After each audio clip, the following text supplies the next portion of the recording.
आज आपको BSc agriculture 4th semester के विषय probability soil and there management से संबंधित कुछ प्रश्न आपको बता रहा हूं, क्योंकि विश्वविद्यालय ने इस वर्ष ऑब्जेक्टिव टाइप प्रश्न पूछे हैं जो इस प्रकार से हो सकते हैं।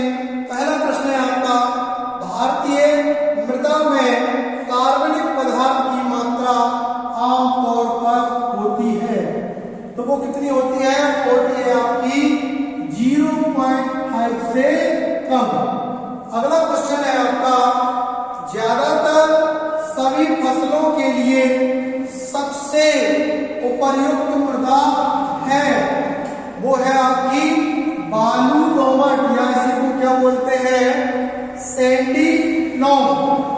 अगला प्रश्न है आपका, मृदा परीक्षण के लिए मिट्टी के नमूने का वांछित आकार है वो कितना होता है? वो आपका होता है 0.5 से 1.0 किलोग्राम। अगला प्रश्न है, ICAR द्वारा मिट्टी का वर्गीकरण कितने प्रकार से किया जा सकता है? ICAR द्वारा मिट्टी का वर्गीकरण जो है निम्न 8 समूहों में किया गया है। अगला प्रश्न है आपका, मिट्टी की सबसे छोटी मात्रा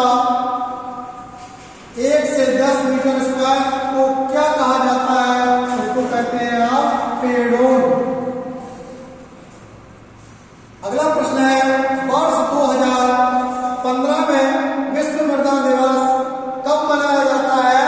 तो जो वर्ष 2015 में इसकी जो शुरुआत की गई थी वह तिथि निर्धारित की गई थी 5 दिसंबर। तो 5 दिसंबर में से ही आपका विश्व मृदा दिवस मनाया जाता है। अगला प्रश्न है, मिट्टी का घनत्व किसके द्वारा मापा जाता है? तो मिट्टी का घनत्व जो है वो पाइक्रोमीटर द्वारा मापा जाता है। अगला प्रश्न है, कार्बनिक मृदा का कण घनत्व कितना होता है? तो कार्बनिक मृदा का कण घनत्व 2.1 से 2.4 ग्राम प्रति सेंटीमीटर क्यूब होता है। अगला प्रश्न है आपका, सूक्ष्म जीवों का कार्बन अनुपात नाइट्रोजन का अनुपात कितना होता है? तो वो होता है आपका 4:1 से लेकर के 9:1 तक। नेक्स्ट प्रश्न है, क्ले मिट्टी के कण का व्यास कितना होता है?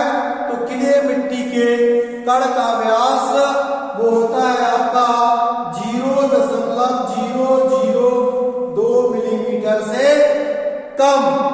फिर अगला प्रश्न है आपका, भारत में पहला निर्मित उर्वरक कौन सा है? भारत में पहला निर्मित उर्वरक कौन सा है? वो है आपका सिंगल सुपर फास्फेट, जिसको बोलते हैं आप क्या? SSP।